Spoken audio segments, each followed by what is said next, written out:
Hey guys, welcome to Faz Radio. Let's get started. So on the gaming front, so let's assume we're talking about like these people in Axie Infinity who are making more than a year's salary in a month playing Axie. It's going great. That's wonderful.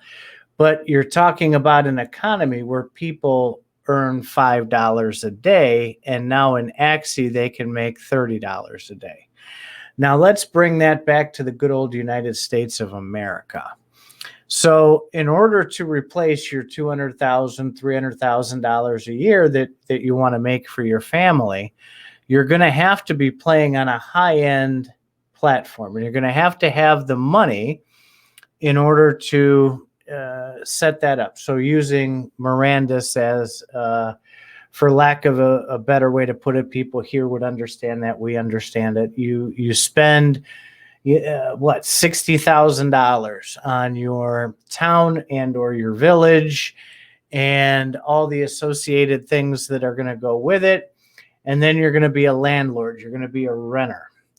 But you're also going to have to pay where you put your land. So let's assume for a moment that's 10,000 tokens a month for you to rent that space. So you say, boy, I need to make some money on this. So I need to cover that $10,000. So I need to charge 20,000 tokens. I got to get 20,000 tokens in revenue just to get ahead a little bit. And I want to make a lot of money. So I'm actually going to charge 30,000. And so then you have, 12 spots available. So you divide 12 into that 30. You're going to need to charge 2,800 tokens a month from each of those spots. And those people need to have 2,800 tokens a month. So they need to charge more for their services if they have a store or a tavern. So because they're in the same mindset, well, I got to pay 2,800. I want to make some profit. I need to make 4,000 tokens a month. And it gets to a point where it's going to be unsustainable. So I think that's one of the inherent problems that no one really talks about when it comes to these gaming platforms, is that as it goes down the hill or down the tiers, kind of like an MLM thing, it's going to get ridiculously expensive in order to make that money and in order to keep that money, because you're going to have to resupply. We're not even talking about resupplying. We're just talking about land here for a moment. So you've got to bring in a ridiculous amount of tokens as a tavern owner just in order to make a profit. And then you're making that profit so that you can either, well, I'm done in a second, so that you can either buy more stuff and maybe upgrade yourself to a grand tavern, which it'd be hard to save, or B, you're going to want to take income. So you've got to have enough for both of those. Do you see how this becomes unsustainable at some point? I see. Apparently, you've never run a store in real life. That's called economy, and at the point that you start seeing something become unsustainable, that's where the economy, the rules of how economies work kick in. If it is not possible to make a store be profitable, then no one will have a store. It's obvious that, so what will happen is then the prices will drop until stores can be possible. Otherwise, there will be no stores. It's just how economies work. Now, if it's going to depend upon what store you have, location, and your own personal ability to manage. Making the argument that the fact that you have to put things together to make your store work, that's not an argument. That's how it works in real life. So I can refute this all day long just by pointing to a friend of yours with a store. And the best you're going to be able to really say is, well, having a store in this kingdom is unsustainable. I'd be like, oh yeah, you have a point. They have onerous taxes. They have, they have adventurers that want everything for nothing, and they just go to other kingdoms to shop. If the game gets to a point where things are unsustainable, if that's even possible with an economy, then you simply you can tweak the rules of the game so that it's sustainable. The people that run the game, if we're talking about Mirandus, that's Gala Games, most likely they've thought about all those points. Having an economy is pretty straightforward these days for the things you have to include. But that's what alpha and beta testing is for. The alpha testers are going to be telling you, hey, I can't seem to make a profit with my store, and everybody else is like, yeah, I can't either. And then they go, oh, that's because we forgot to put in this economic variable.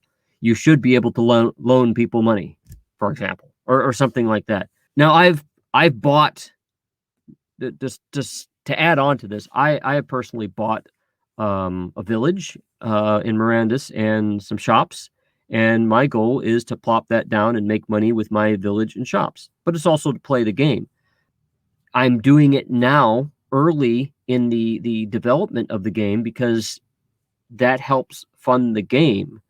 I probably will be able to do it later after I make a certain amount of money with my town, right, with my village. There's probably going to be people that with bigger villages that maybe can't make as much money as me because maybe I'm better at it. So I might then choose to save up some money and buy their village, with my village, and then I can have two villages and so on.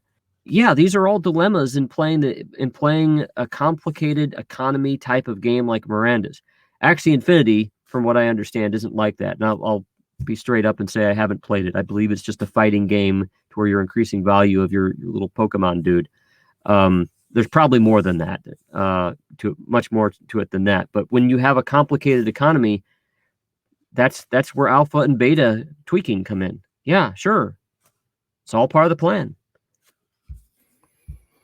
But that, again, takes time.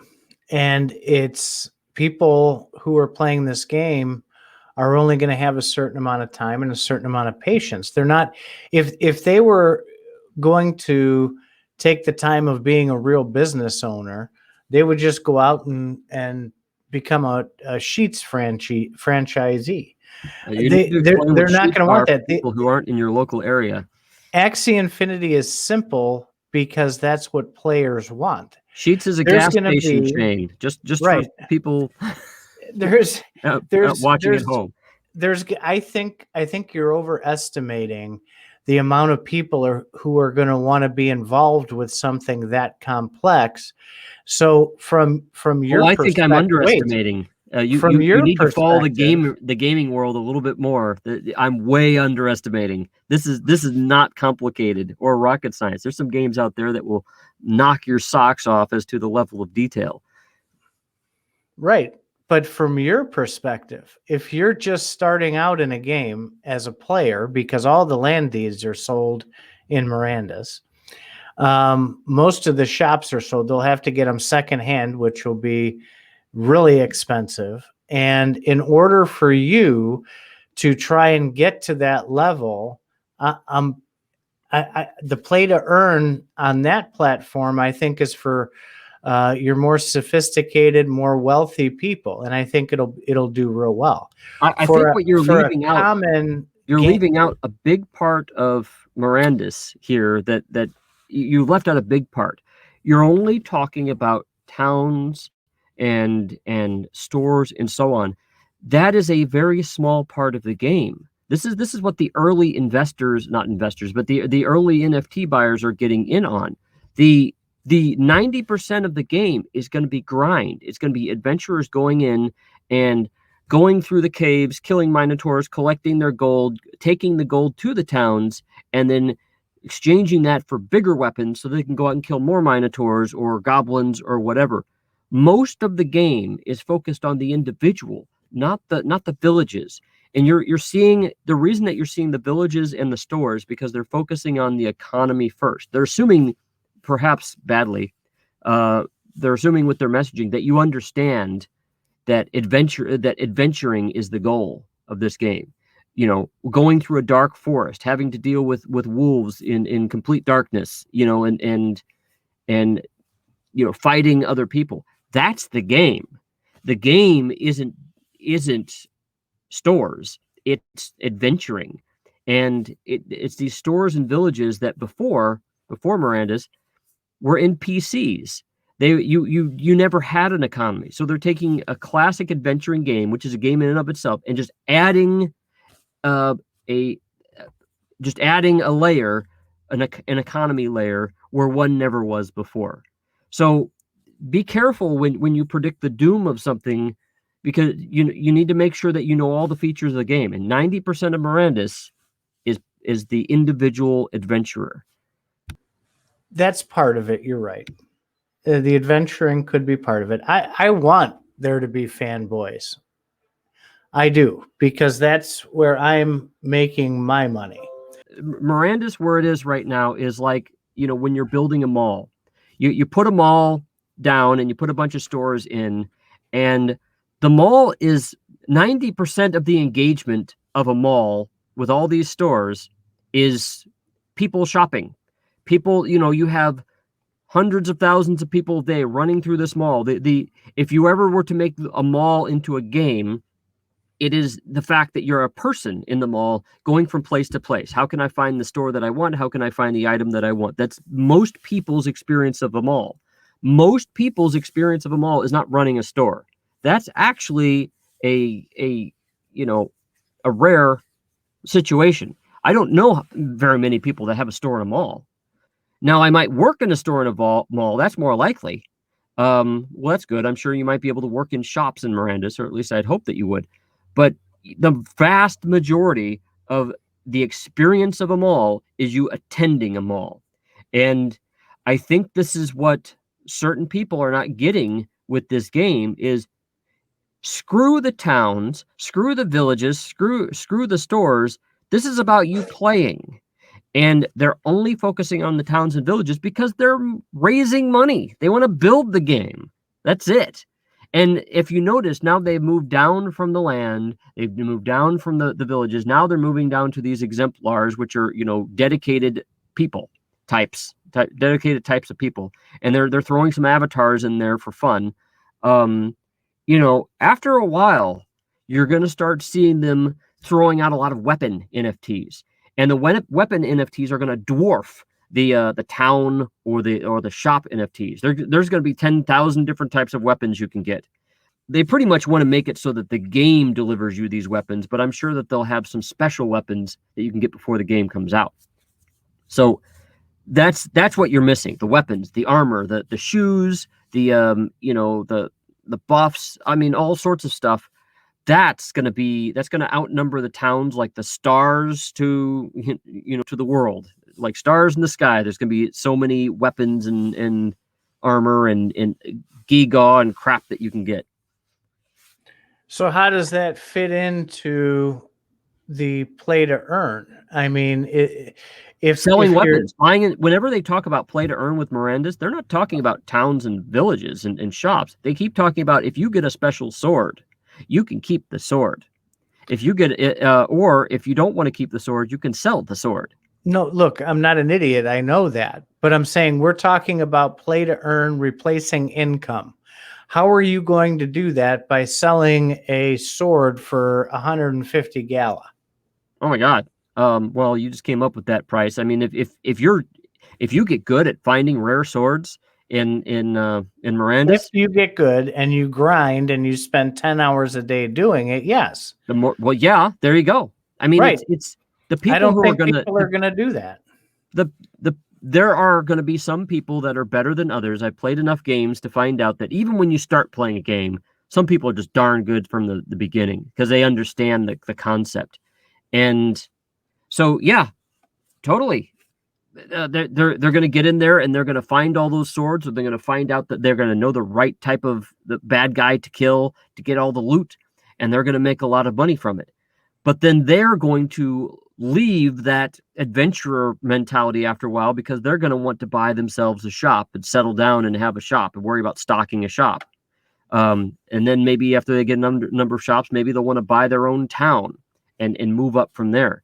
So you have places for these people to go.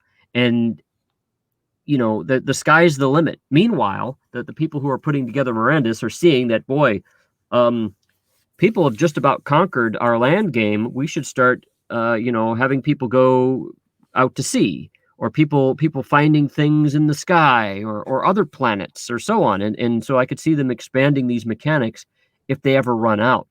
But that's years from now. There's plenty of time to explore all the mechanics that they have put out so far. Right, but that's not what we're talking about. We're talking about play to earn.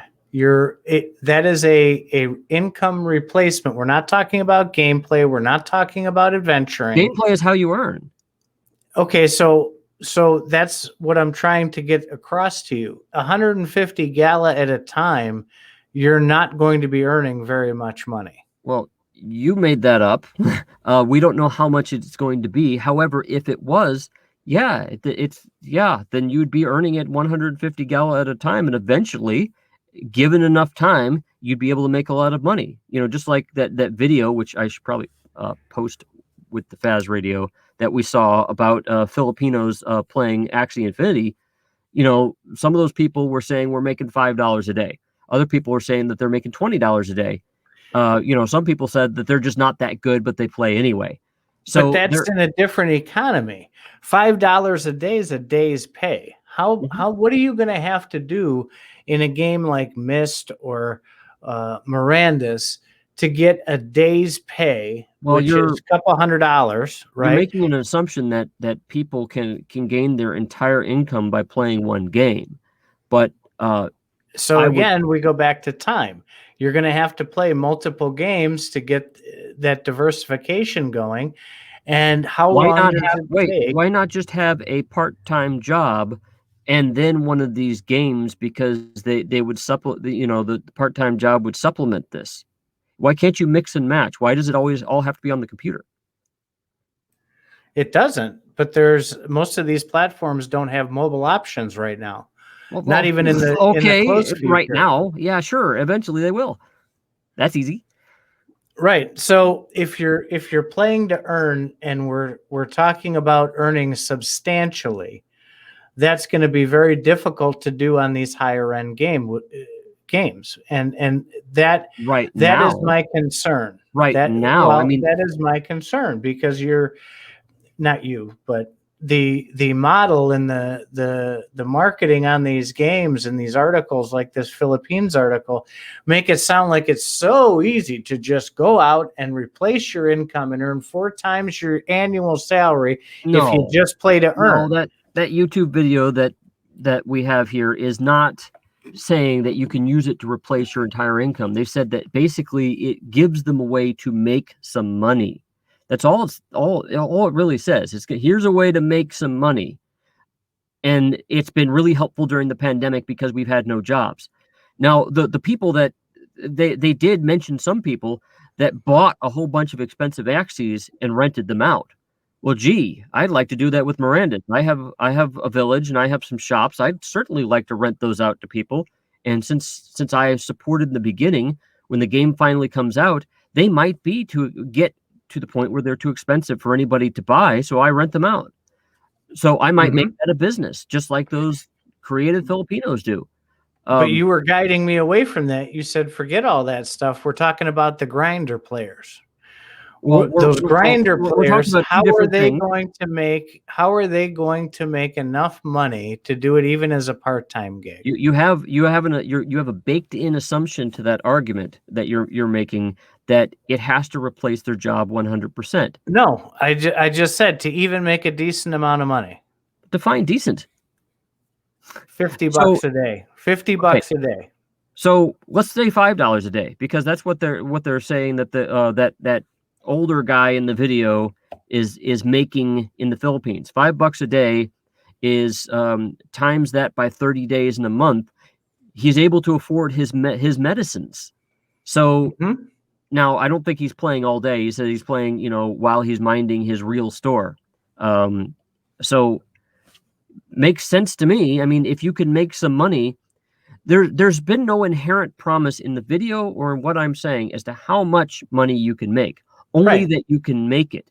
However, I've thrown up a lot of, utopian vision of, boy, you could gamify the crap out of everything, and you could make anything into a game. That's what I'm trying to poke fun at, because when we talk about play to earn, okay, we automatically assume the word earn into a substantive amount to us, right? So, well, you got to stop that. Well, but that's what everybody does. And with the hype and everything else around play to earn, and they watch articles like this that says, oh my goodness, we were able to move to a new apartment because of our game income. Okay. This happens with every other thing in the world. Right now, if you go to Michigan, Detroit, Michigan, the city has been going downhill for a number of years, and they're like, hey, there's a bunch of really cheap properties that you can snap up for either nothing, or the city will pay you to take the house. You're like, great. And then the news will focus on one family that's been able to make, live in that house and have the house of their dreams and do this and do that. But the vast majority of people are like, look, I'm not gonna be given a house there. The crime is terrible. These houses are ramshackle and they're falling down. But still, you're going to have a lot of people going over there and getting the free houses and attempting to fix them up. It's the same thing. If you advertise, the very act of advertising something doesn't mean that everybody's going to get all the things that they have dreamed in life. It just means that it's possible. That's it. And, I'm trying to tamp down the assumption here. Just because you paint a picture doesn't mean it's going to go be filled out to its ultimate, fruition. There are going to be a lot of people that play Mirandus or Axie. They get tired of it, that they don't like the gameplay. Well, that means they're just ripe for playing another type of game, maybe a card game. So, if Axie sucks, then perhaps poker is better. I mean, it just depends. So the whole point is the possibility is there. If it's possible to make some money, people will go for it, because if they have no other options and it happens to work for them with Axie Infinity, great. That's awesome. They can build on that, and we can make it cool. Yeah, that's right.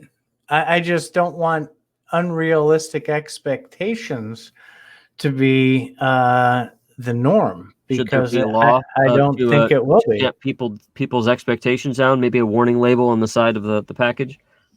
No. Well, But I think that given, if I had a conservative upbringing, even though I'm not a conservative now, and I can say that your results may vary, and it's your fault. So if you get into it and you decide to throw $10,000 into Axie Infinity and you don't make any money, sorry, you have to take responsibility for your own actions. Nobody's advertising Axie Infinity like it's a casino. It just happens that you have some winners and losers. So the same thing goes with Mirandus. You put a whole bunch of money that you can't afford into Mirandus, well, that's on you. It is, yeah. And some people will do well, others won't do so well. It sounds like you're saying that the very act of talking this up is enabling all that behavior. You're promising that everybody's going to be a millionaire. No, I never said that. Didn't even allude to it. What I'm arguing the opposite. I think people are not going to reach the expectations even they have for themselves in a play to earn platform. I think what they do earn, and then remember, then you've got to set aside money from those earnings for taxes as well, because everything that you earn in there is going to have to be reported on taxes. So that's going to inhibit some of the players as well. So, I'm not, I think it's a great concept to where it's so new and so exciting. Hey, we've never been able to do this before. But I don't think the